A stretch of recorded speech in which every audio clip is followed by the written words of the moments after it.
कक्षा 10वीं के हिंदी के छात्रों का एक बार फिर राजहंस पाठशाला में बहुत बहुत स्वागत है। मैं शेफाली शर्मा आपके लिए क्षितिज भाग 2 के काव्यखंड के पाठ 8 को लेकर आपके लिए आई हूँ। यह पाठ है ऋतुराज की कविता कन्यादान। आज हम इसका भाग 1 पढ़ेंगे, जिसमें हम कवि परिचय, कविता परिचय एवं कविता के भावार्थ को समझने का प्रयास करेंगे। तो आइए चलिए सबसे पहले जानें कवि के विषय में। इस कविता के कवि हैं ऋतुराज। इनका जन्म हुआ था सन 1940 में भरतपुर में। राजस्थान विश्वविद्यालय जयपुर से उन्होंने अंग्रेजी में एमए किया था। 40 वर्षों तक अंग्रेजी साहित्य के अध्यापन के बाद, अध्यापन का मतलब उस साहित्य को पढ़ाने के बाद एज ए टीचर वे सेवानिवृत्ति लेकर जयपुर में रहते हैं। सेवानिवृत्ति का मतलब होता है रिटायरमेंट लेकर वे जयपुर में रहते हैं। उन्होंने अब तक 8 कविता संग्रह प्रकाशित किए हैं। कविता संग्रह आप जानते हैं जहाँ पर उनकी लिखी हुई कविताओं को इकट्ठा किया गया है। ऐसे 8 संग्रह हैं, जिनमें एक मरण धर्मा और अन्य, पुल पर पानी, सुरत निरत और लीला मुखारविंद प्रमुख हैं। ये सभी उनके कविता संग्रह हैं। उनके नाम हैं। उन्हें सोमदत्त, परिमल सम्मान, मीरा पुरस्कार, पहल सम्मान और बिहारी पुरस्कार मिल चुके हैं। ये सभी अवार्ड्स हैं जो ऋतुराज को प्राप्त हुए हैं। मुख्य धारा से अलग समाज के हाशिए के लोगों की चिंताओं को ऋतुराज ने अपने लेखन का विषय बनाया है। आप ध्यान से देखिए, ऋतुराज ने किन पर फोकस किया है। मुख्य धारा जो समाज की धारा है, जिसमें आम जिंदगी रहती है, उनमें से कुछ लोग या कुछ वर्ग ऐसा हो जाता है जो हाशिए पर रह जाता है। हाशिए का मतलब होता है, जैसे हम किसी पेज पर, कॉपी या रजिस्टर के पेज पर लिखते हैं तो साइड में जो कॉलम्स छोड़े जाते हैं, जहाँ पर हम क्वेश्चन नंबर वगैरह लिखते हैं, वो हाशिया कहलाता है। यानी कि किनारे पर जो हटा दिए जाते हैं लोग, जो मुख्य धारा में सम्मिलित नहीं किए जाते, जिनको इग्नोर कर दिया जाता है, उनके विषय में ऋतुराज चिंता करते हैं और उन्हें अपने लेखन का विषय बनाते हैं। उनका सब्जेक्ट वे ही लोग हैं। उनकी कविताओं में दैनिक जीवन के अनुभव का यथार्थ है। दैनिक जीवन यानी हमारा जो डेली लाइफ है, डेली रूटीन की जो हमारी लाइफ है, उसमें जो अनुभव हुए हैं, उन्हें एक्सपीरियंसेस हुए हैं, उसका यथार्थ, उसकी रियलिटी यहाँ दिखाई देती है। वे अपने आसपास रोज़मर्रा में घटित होने वाले सामाजिक शोषण और विडंबनाओं पर निगाह डालते हैं। वे देखते हैं कि रोज़मर्रा की ज़िंदगी, जो हमारी डेली लाइफ है, उसमें कौन कौन सी सामाजिक ऐसी घटनाएं घटित होती हैं जहाँ पर हम देखते हैं कि बड़ा वर्ग छोटे वर्ग का, या अमीर वर्ग गरीब वर्ग का, या जो धार्मिक दृष्टि से या राजनीतिक दृष्टि से या आर्थिक दृष्टि से जो शक्तिशाली लोग हैं, वो अपने से कम शक्तिशाली लोगों का शोषण कर रहे हैं। और विडंबनाएं उन जो ऐसी देखने को मिलते हैं, जो कॉन्ट्रडिक्शंस देखने को मिलते हैं सोसाइटी में, उन पर उनकी दृष्टि रहती है, निगाह रहती है। यही कारण है कि उनकी भाषा अपने परिवेश और लोक जीवन से जुड़ी है। इसीलिए उनकी लैंग्वेज उसी अनुसार बनती है जैसा टॉपिक या सब्जेक्ट होता है। परिवेश का मतलब आसपास का वातावरण जैसा होगा, और लोक जीवन, लोगों का जो जीवन है, वैसे ही उसी के अनुसार उनकी भाषा बदल जाती है। ये ऋतुराज की विशेषताएं हैं। अब हम जानते हैं कविता के विषय में, कविता का परिचय जानते हैं। कन्यादान ये कविता है जिसे आप पढ़ने जा रहे हैं, जिसे ऋतुराज ने लिखा है। इस कविता में माँ बेटी को स्त्री के परंपरागत आदर्श रूप से हटकर सीख दे रही है। हमारे समाज में स्त्री का जो रूप रहा, सदियों तक जो रूप रहा, वो एक परंपरागत छवि हमारे सामने खड़ी करता है। और उसमें आदर्श क्या था कि नारी हमेशा त्याग की मूरत बनकर रही। लेकिन ज़माना बदल गया है और आज समाज में इस त्याग की मूर्ति नारी का कई तरह से शोषण होता है। इसलिए समय और समाज के बदलने के कारण माँ का उपदेश भी बदल गया है। तो विवाह के समय जब बेटी विदा होने जा रही है, उस समय माँ बेटी को क्या सीख देती है, आइए देखिए। उसमें कहीं परंपरा का अनुमोदन भी है, लेकिन सब बदलते हुए समय और समाज के साथ कुछ परिवर्तन लाने का भी हमें एक इंडिकेशन दिखाई देता है। कवि का मानना है कि समाज व्यवस्था द्वारा स्त्रियों के लिए आचरण संबंधी जो प्रतिमान गढ़ लिए जाते हैं वे आदर्श के मुलम्मे में बंधन हैं। ये बहुत महत्वपूर्ण सेंटेंस है। कवि क्या मानते हैं, ऋतुराज मानते हैं कि समाज की जो व्यवस्था है, हमारा जो सोसाइटी का स्ट्रक्चर है, उसमें स्त्रियों के लिए आचरण संबंधी प्रतिमान गढ़ लिए जाते हैं। स्त्रियां कैसे आचरण करेंगी, कैसे जिएंगी, कैसे रहेंगी, कैसे खाएंगी, कैसे चलेंगी, कैसे फिरेंगी, कैसे परिवार में उनको रहना चाहिए, इन सब के प्रतिमान हमने गढ़ लिए हैं। प्रतिमान का मतलब ऐसे मानदंड, ऐसे नियम गढ़ लिए हैं कि स्त्री को इसी के अनुसार रहना पड़ेगा। असल में कवि क्या मानते हैं कि आदर्श के मुलम्मे में बंधन है। ये आदर्श के मुलम्मे का मतलब है दिखावा आदर्श का है। जैसे हम किसी बर्तन के ऊपर, मान लीजिए कोई चांदी का बर्तन है या किसी अन्य मेटल का बर्तन है, उसके ऊपर सोने का मुलम्मा चढ़ा देते हैं, सोने की एक परत चढ़ा देते हैं, उसको सोने के पानी से रंग देते हैं, तो इसका मतलब ये नहीं हो गया कि वो सोने की ही चीज़ हो गई। तो यहाँ पर भी ये आदर्श का मुलम्मा है, यानी बाहरी कोटिंग आदर्श की है। देखने में लगता है कि ये आइडियल्स के लिए किया जाने वाला काम है, लेकिन असल में उन सब का उद्देश्य क्या है, स्त्रियों को बंधन में बांधना है। स्त्रियों को इस तरह से जंजीरों में जकड़ दिया गया कि वे कभी प्रगति नहीं कर सकी, कभी विकास नहीं कर सकी, कभी स्वच्छंद जीवन नहीं जी सकी। इसलिए ऋतुराज ने माँ के माध्यम से अपने ही विचार प्रकट किए हैं। कोमलता के गौरव में कमजोरी का उपहास छिपा रहता है। नारी को कोमल माना गया है। दरअसल कवि क्या मानते हैं कि इसके माध्यम से कमजोरी का उपहास किया गया। स्त्री को कोमल माना गया। कोमल का मतलब उसे कमज़ोर माना गया। सोसाइटी में पुरुष के आगे वो कमज़ोर ठहरती है और उसका उपहास किया जाता, मजाक उड़ाया जाता है। लड़की जैसी न दिखाई देने में इसी आदर्शीकरण का प्रतिकार है। आप कविता पढ़ेंगे तो देखेंगे आखिरी पंक्ति जो माँ ने अपनी बेटी को कही है, उन्होंने कहा है कि लड़की हो ना पर लड़की जैसी दिखाई मत देना। तो ये जो वाक्य है, ये दरअसल ऋतुराज इसके माध्यम से क्या कहना चाहते हैं, ये जो पुराना आदर्श था कि औरत कोमल होती है, औरत को कई नियमों और आचरणों के बंधन में बंध कर चुपचाप अपनी ज़िंदगी जीनी चाहिए, इस आदर्शीकरण का ये जो आइडियलिज्म था, इसका प्रतिकार है, इसका विरोध है, इसका एक जवाबी उत्तर है, इसका प्रत्युत्तर है, इसका एक तरह से विरोध करता है कवि। बेटी माँ के सबसे निकट और उसके सुख दुख की साथी है।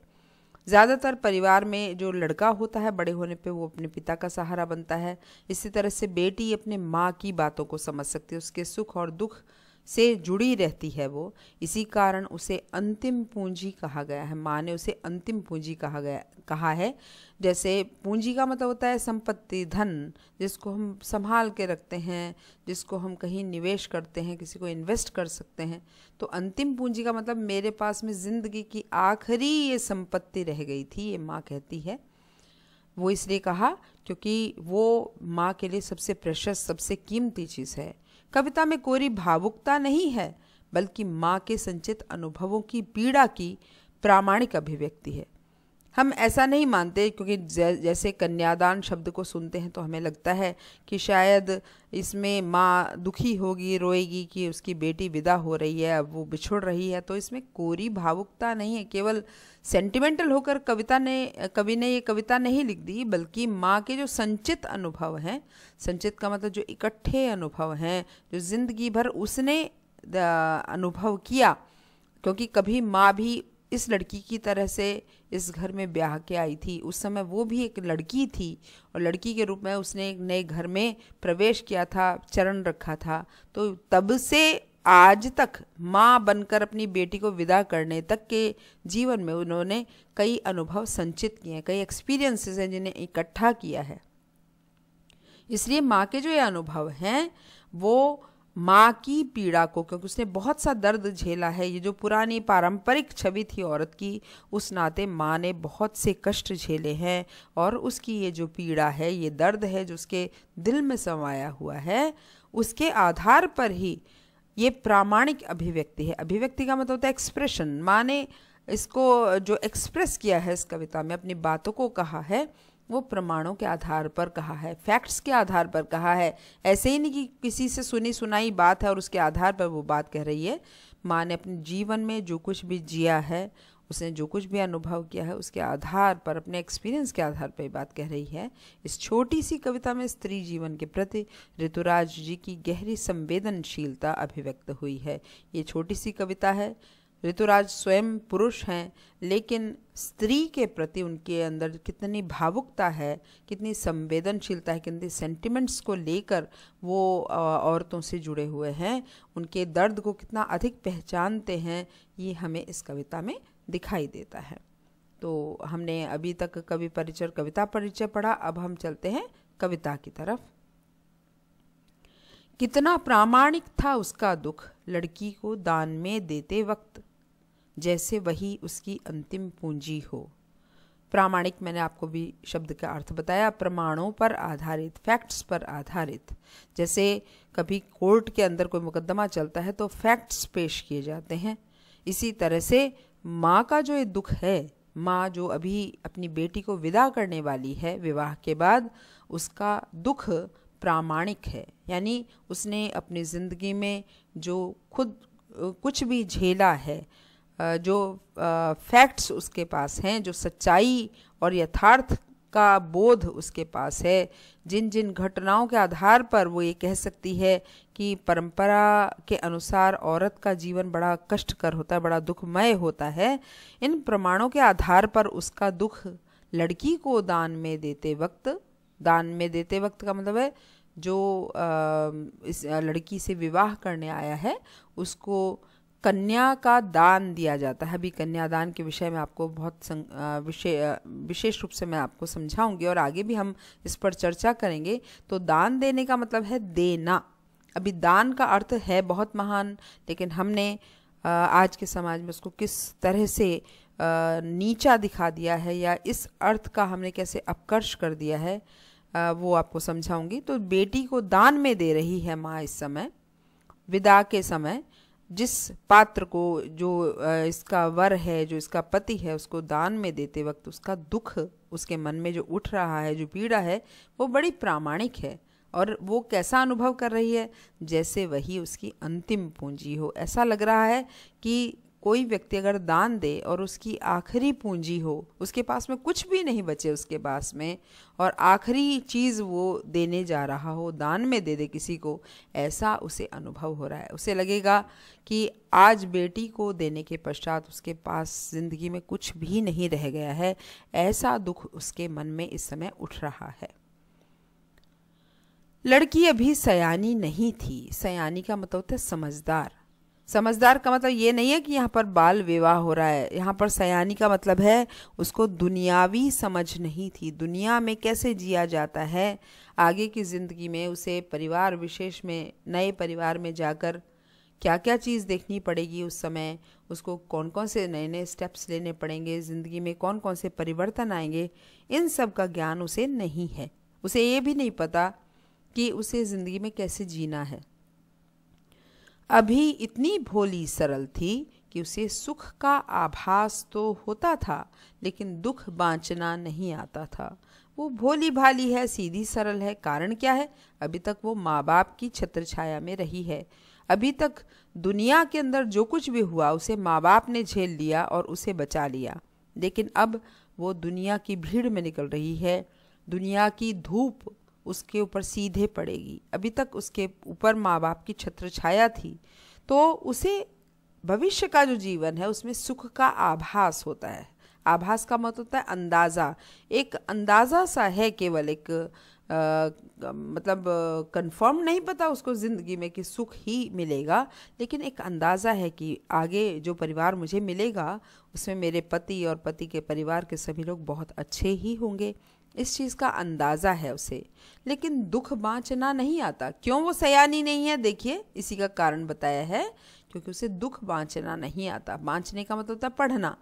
जैसे हम किसी पत्र को पढ़ते हैं, किताब को पढ़ते हैं, तो उसे देसी भाषा में बाँचना कहते हैं। तो जो बच्ची है, जिस लड़की की शादी हो रही है, उसे अभी दुख पढ़ना नहीं आता।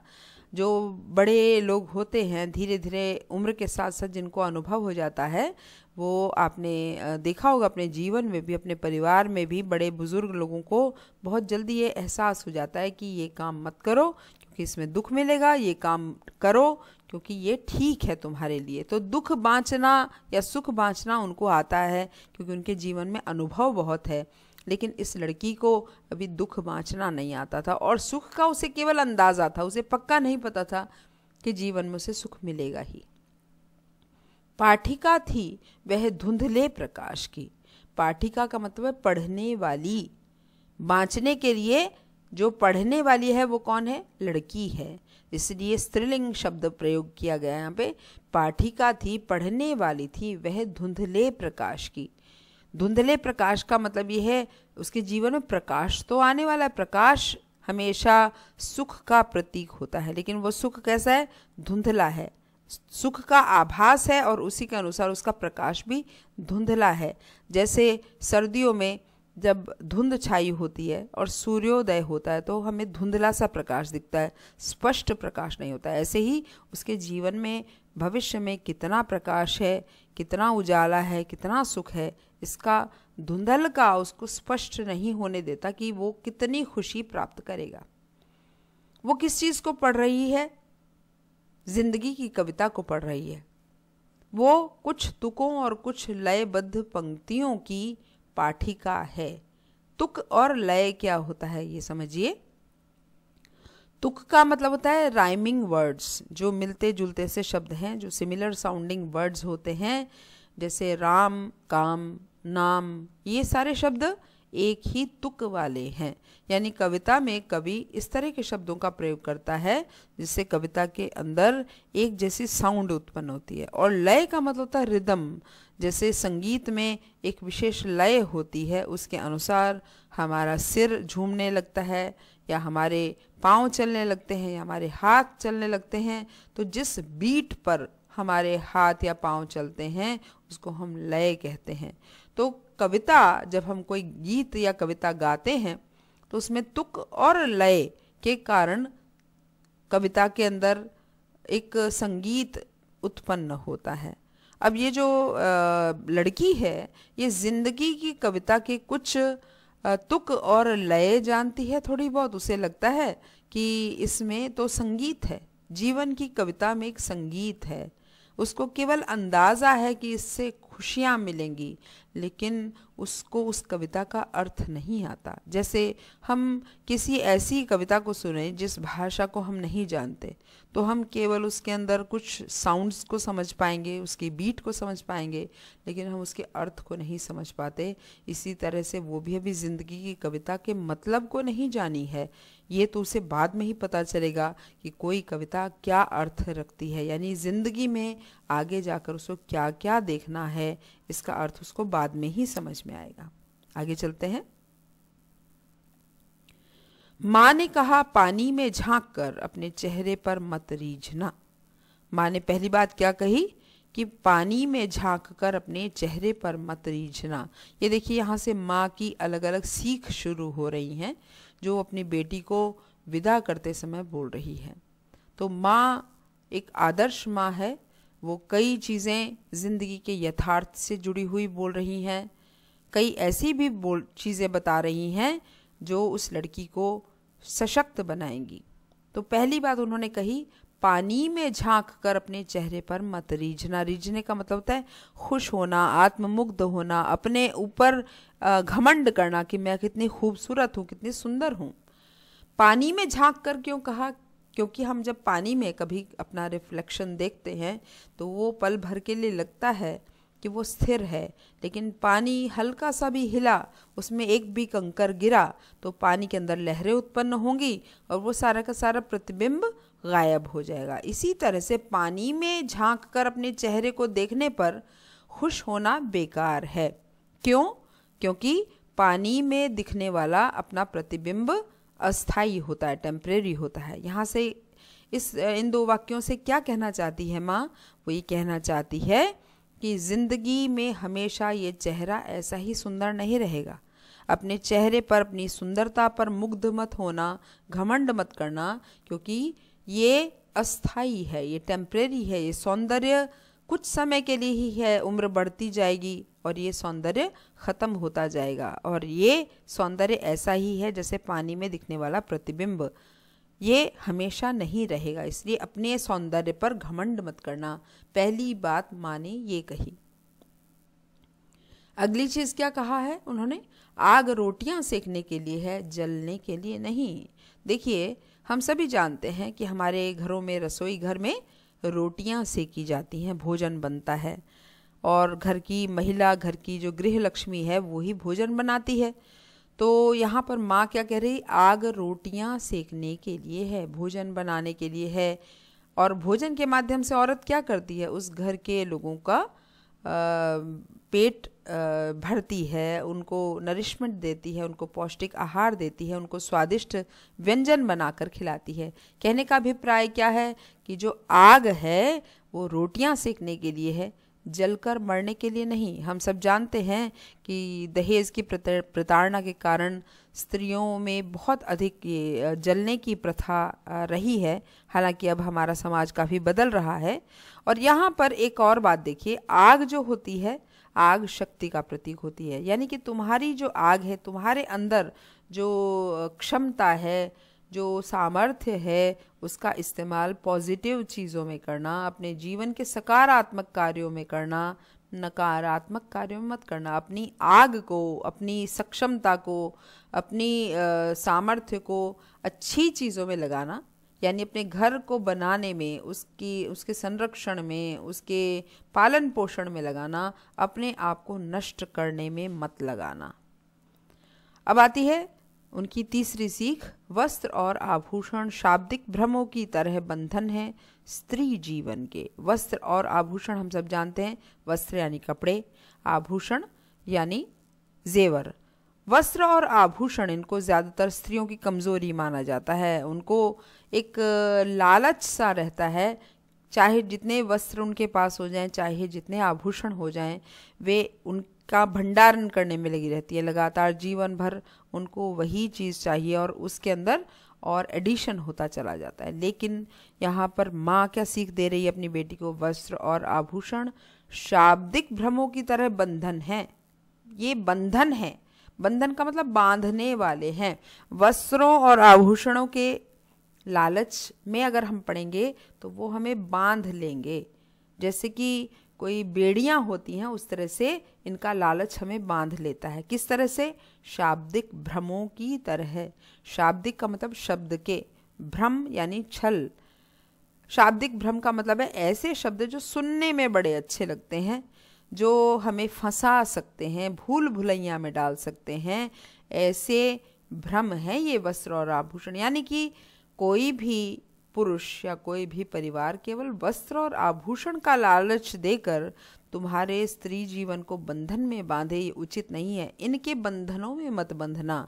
तुम्हारा नारी के रूप में उस घर में सम्मान होना चाहिए। चाहे वस्त्र कम हो घर के अंदर, चाहे आभूषण कम हो, चाहे वो परिवार आर्थिक दृष्टि से उतना संपन्न नहीं हो, लेकिन वहाँ पर यदि तुम्हारा सम्मान है, तभी स्त्री जीवन की सच्ची सार्थकता है। यानी कि तुम्हारा जीवन वस्त्र और आभूषण के लालच में, उसके बंधन में व्यर्थ नहीं जाना चाहिए। ये उनकी तीसरी सीख है। और अंतिम वाक्य सबसे महत्वपूर्ण है, जिसकी चर्चा हमने इसमें कविता परिचय में की थी। माँ ने कहा, लड़की होना पर लड़की जैसी दिखाई मत देना। आखिर में माँ ने कहा, लड़की होना यानी लड़की का गुण कभी मत छोड़ना। मन से तुम हमेशा स्त्री की कोमलता संजो कर रखना। वो मन का सौंदर्य हमेशा बना कर रखना जो पुरुष के पास नहीं होता, और जो स्त्री अपनी कोमलता के लिए विश्व प्रसिद्ध है, उस स्त्री का गुण अपने हृदय में हमेशा संभाल कर रखना। लेकिन बाहरी समाज बड़ा कुटिल है, बड़ा क्रूर है, बड़ा अत्याचारी है, इसलिए बाहरी दुनिया में लड़की जैसी मत दिखाई देना। लड़की जैसी दिखाई मत देना का मतलब है वो कोमलता कहीं तुम्हारे कमज़ोरी का कारण ना बन जाए, लोग तुम्हें उसकी वजह से कमज़ोर ना समझ लें। इसलिए बाहरी जीवन में, बाहरी दुनिया में तुम कठोर बनकर रहना। कठोर इसलिए बनकर रहना कि कहीं ऐसा ना हो कि ये समाज तुम्हें कोमल समझकर तुम्हारे ऊपर किसी तरह की पीड़ा देने के कारण या उत्पीड़न करने के कारण या अत्याचार करने के कारण तुम्हारा विनाश कर दे या तुम्हें कष्ट दे, तुम्हें परेशान करे। इसलिए बाहरी रूप में तुम कठोर बनकर रहना, लेकिन अपना हृदय हमेशा नारी सुलभ सौंदर्य के साथ जोड़े रखना, उसको कोमल बनाए रखना।